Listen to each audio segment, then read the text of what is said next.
यात्रीगण कृपया ध्यान दें, गाड़ी संख्या AR045 Shalimar Hyderabad east coast express Howrah Hyderabad east coast express এখন কিন্তু আর আগের মতো হাওড়া থেকে ছাড়ে না, সেটা ছাড়ে হচ্ছে শালিমার থেকে। তাই ইস্ট কোস্ট এক্সপ্রেস ধরতে গেলে আপনাকে আসতে হবে শালিমার অবধি, যেটা হাওড়া থেকে অ্যাবাউট 20 থেকে 30 মিনিটের মতো সময় নেয় লোকাল ট্রেনে।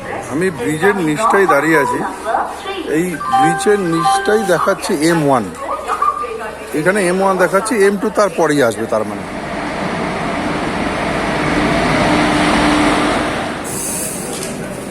এইটা হচ্ছে M2। 4 হলো আমার 11:40 ছেড়ে দিল east coast from Santragachi station. বিদায় ঘন্টা বেজে গেছে, ফিরতে হবে সুদূর প্রবাসে। কর্মসূত্রে স্ত্রী, কন্যা, পরিবার পরিজন ছেড়ে একা অচেনা এক রাজ্যে তৈরি করেছি নিজের কর্মস্থল। যে নিষ্ঠুর পৃথিবীতে শুধুমাত্র একটু টিকে থাকার জন্য লড়াই চালাতে হয় প্রতি মুহূর্তে। আজ 3 দিন পর 3 দিনের ছুটি কাটিয়ে এখন ফেরার পালা বিশাখাপত্তনমের পথে। ট্রেন জাস্ট স্টার্ট হয়েছে, এখনো পর্যন্ত তো বাথরুম পরিষ্কার পরিচ্ছন্নই আছে।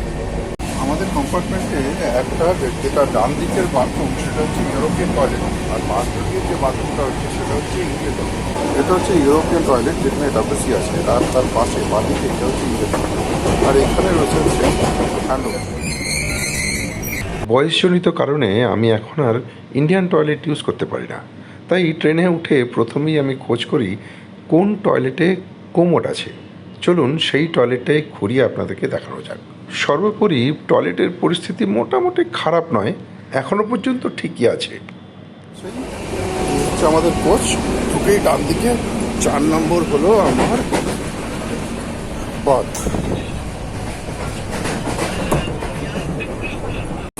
ট্রেনে উঠে চপ আর সিঙ্গারা হচ্ছে আমার সর্বকালীন শ্রেষ্ঠ খাবার। মনে রাখতে হবে এই ইস্ট কোস্ট এক্সপ্রেসে কিন্তু কোনো প্যান্ট্রি কার নেই, তাই এই ট্রেনে যে খাবার পাওয়া যায় তার গুণগত মানের সঙ্গে কিন্তু অন্যান্য ট্রেনের সঙ্গে তুলনা না করাই ভালো। কারণ আমরা যে খাবারটা পেলাম, লাঞ্চে অর্ডার করেছিলাম, তার দাম নিয়েছিল 140 টাকা, কিন্তু সেই হিসেবে খাবারের মান কিন্তু অবশ্যই ভালো নয়, এটা আমি বলতে বাধ্য হচ্ছি।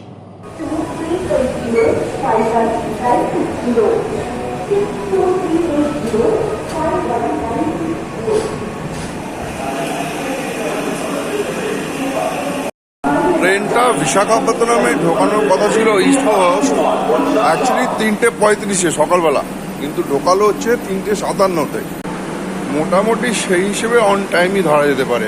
আজকের মতো আমার ইস্ট কোস্টের এই যাত্রা এখানেই সমাপ্ত হলো বিশাখাপত্তনম। আবার দেখা হবে একটা নতুন ব্লগে, নতুন জায়গায়, নতুনভাবে।